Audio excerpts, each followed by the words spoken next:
Hello guys, I welcome you all to my YouTube channel Shiksha Mantra. Guys, आज की इस video में मैं आपसे शेयर करने वाली हूँ इंटरव्यू में कभी ना करें ये 12 गलतियाँ। ऐसी इंपॉर्टेंट इन्फॉर्मेशन जिसके बारे में पता होना बहुत जरूरी है, क्योंकि हर व्यक्ति को ये इन्फॉर्मेशन अपनी लाइफ में कभी न कभी जरूर काम आती है। तो without wasting any time, let's get started with the video. Guys, जैसा कि आपको पता है, किसी भी कंपनी में जॉब पाने के लिए आपको एक प्रक्रिया से गुजरना पड़ता है और इंटरव्यू इसका एक महत्वपूर्ण हिस्सा है। कई सारे लोग इंटरव्यू की तैयारी तो सही ढंग से करते हैं, पर उनसे कुछ ऐसी गलतियां हो जाती हैं जिसकी वजह से उनका पूरा इंटरव्यू खराब हो जाता है और हो सकता है इन गलतियों के कारण उनको जॉब भी ना मिले। तो इस वीडियो के जरिए मैं आपसे कुछ ऐसी बातें करने जा रही हूँ जिसके बारे में ज्यादा लोग नहीं जानते, ताकि इंटरव्यू के दौरान आपसे किसी भी तरह की गलतियां ना हो और आप अपने इंटरव्यू को अच्छे तरीके से दे पाएं। तो बात करते हैं नंबर 1 की, यानी कि वक्त पर ना पहुँचना। कुछ लोग इंटरव्यू की तैयारी तो अच्छे से कर लेते हैं, पर इंटरव्यू के लिए वक्त पर नहीं पहुँच पाते। इससे नियोक्ता यानी जो आपका इंटरव्यू लेने वाला है उस पर आप अपनी छाप अच्छी नहीं छोड़ पाते। साथ ही साथ देरी से पहुंचने के कारण आपसे हड़बड़ाहट भी हो सकती है और इस वजह से इंटरव्यू के दौरान भी कुछ गलतियां हो सकती हैं, जिसके कारण पूरा इंटरव्यू खराब हो सकता है। इसलिए इंटरव्यू के दिन दिए गए वक्त से कम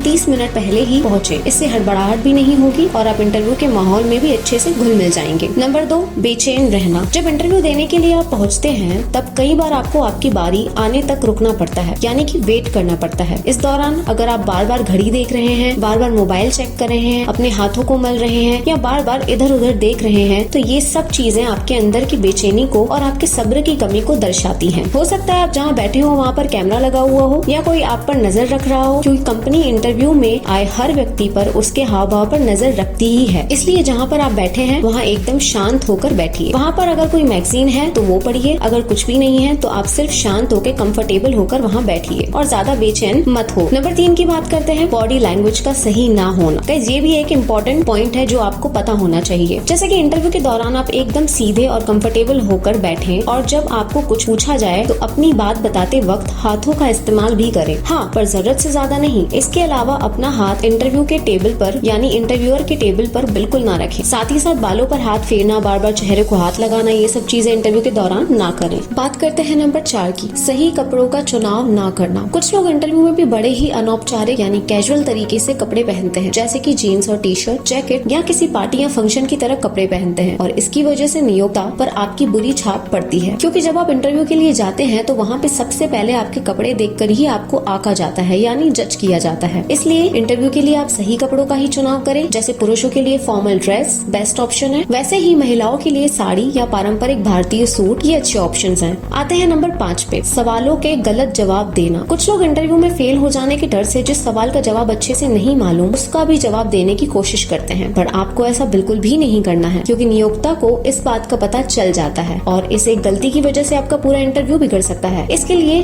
जिस सवाल का जवाब आपको नहीं पता उसे देने की कोशिश भी आप ना करें। जब आपको सवाल का जवाब नहीं पता हो तो आप नियोक्ता को कुछ इस तरह से अपनी बात कह सकते हैं, सॉरी सर, आपने जो सवाल पूछा है उसके बारे में मुझे फिलहाल तो कोई जानकारी नहीं है, पर जल्द ही इस बारे में मैं अच्छे से जानकारी प्राप्त करके आपको इस सवाल का जवाब मेल के जरिए जरूर दूंगा। बात करते हैं नंबर 6 की, आत्मविश्वास ना होना। याद रखिए, आत्मविश्वास की कमी तभी महसूस होती है जब हम किसी चीज की अच्छे से तैयारी नहीं करते हैं। इसलिए इंटरव्यू में जाने से पहले उसकी अच्छे से तैयारी करें, ताकि आप आत्मविश्वास के साथ यानी पूरे कॉन्फिडेंस के साथ इंटरव्यू दे सकें और अपनी अच्छी छाप छोड़ सकें। नंबर 7, सवाल ना पूछना। कई सारे लोगों को लगता है कि इंटरव्यू के दौरान सिर्फ नियोक्ता ही सवाल पूछ सकता है, पर ऐसा बिल्कुल भी नहीं है, बल्कि आप भी उनसे सवाल पूछ सकते हैं। जैसे मान लीजिए अगर आपको किसी बात का संदेह, क्वेरी या कोई क्वेश्चन आता है या आपको कुछ पूछना है तो आप भी उनसे सवाल कर सकते हैं। हाँ, पर आपके सवाल ढंग के और आपके जॉब से संबंधित ही होने चाहिए। नियोक्ता से सवाल पूछने से उनको आपका कॉन्फिडेंस नजर आता है और आपकी एक अलग छाप पड़ती है। नंबर 8, पूरी जानकारी ना होना। अगर आपको जॉब के बारे में और कंपनी के बारे में पूरी तरह से जानकारी नहीं है तो इंटरव्यू के दौरान पूछे जाने वाले सवालों के जवाब आप ठीक तरह से नहीं दे पाएंगे और इस वजह से आपका पूरा इंटरव्यू भी बिगड़ सकता है। इसलिए इंटरव्यू की तैयारी करते वक्त कंपनी के बारे में और जॉब के बारे में जो जरूरी बातें हैं उनकी जानकारी आप जरूर लें। नंबर 9 की बात करते हैं, बड़ा चढ़ाकर बोलना। इंटरव्यू के दौरान अगर आप कुछ ज्यादा ही बड़ा चढ़ाकर बातें करते हैं तो ये बिल्कुल भी सही नहीं है, क्योंकि नियोक्ता को इस बात का तुरंत पता चल जाता है और आप जो बातें उन्हें बड़ा चढ़ाकर बता रहे हैं या अपनी खुद की कुछ ज्यादा ही तारीफ कर रहे हैं तो वे उसके बारे में भी आपसे और ज्यादा पेचीदा सवाल पूछ सकते हैं, जहां आप फंस सकते हैं। इसलिए आपको जो भी बोलना है वो सरल यानी सिंपल और सही तरीके से बोलिए। बात करते हैं नंबर 10, ढंग का रेज्यूमे ना होना। दोस्तों, रेज्यूमे बनाते वक्त उसमें जरूरी बातों का जैसे कि एजुकेशन, जॉब एक्सपीरियंस क्वालिफिकेशंस, आपकी स्किल्स, कॉन्टैक्ट डिटेल्स और आपके अचीवमेंट्स, इन सभी बातों का शामिल करना बहुत ही जरूरी है। इसलिए रिज्यूमे बनाते वक्त सारी बातों को सही से शामिल करिए। साथ ही साथ रिज्यूमे बनाते वक्त स्पेलिंग और ग्रामर मिस्टेक ना करें और अनावश्यक व्यक्तिगत जानकारी को भी शामिल ना करें। गाइस, पढ़ते हैं नंबर 11 यानी पिछले जॉब की बुराई करना। अगर आप अनुभवी यानी एक एक्सपीरियंस्ड व्यक्ति हैं तो इंटरव्यू के दौरान भूल कर भी पिछले जॉब के बारे में, कंपनी के बारे में या वहाँ के कर्मचारियों के बारे में किसी भी तरह से बुराई ना करें, क्योंकि इससे आपके अंदर की नकारात्मकता झलकती है और नियोक्ता पर आपकी अच्छी छाप नहीं पड़ती है। नंबर 12 और आखिरी, कॉल अटेंड ना करें। अगर इंटरव्यू के दौरान आपके मोबाइल में कोई कॉल या कोई नोटिफिकेशन आ जाए तो इससे पूरे इंटरव्यू में बाधा आ जाती है। इसलिए इंटरव्यू के दौरान अपना मोबाइल साइलेंट पर रखें और कोई कॉल या मैसेज अटेंड ना करें। तो गाइस, ये थी हमारी कुछ इंपॉर्टेंट टिप्स, कुछ ऐसी मिस्टेक्स जो आपको इंटरव्यू के टाइम बिल्कुल भी नहीं करनी है। आई होप आपको ये वीडियो पसंद आया होगा। Please do give a like and share it with your friends, क्योंकि ये हर किसी के काम आने वाला है। मिलते हैं नेक्स्ट वीडियो में। Till then take care, bye bye and keep loving Shiksha Mantra. Thank you.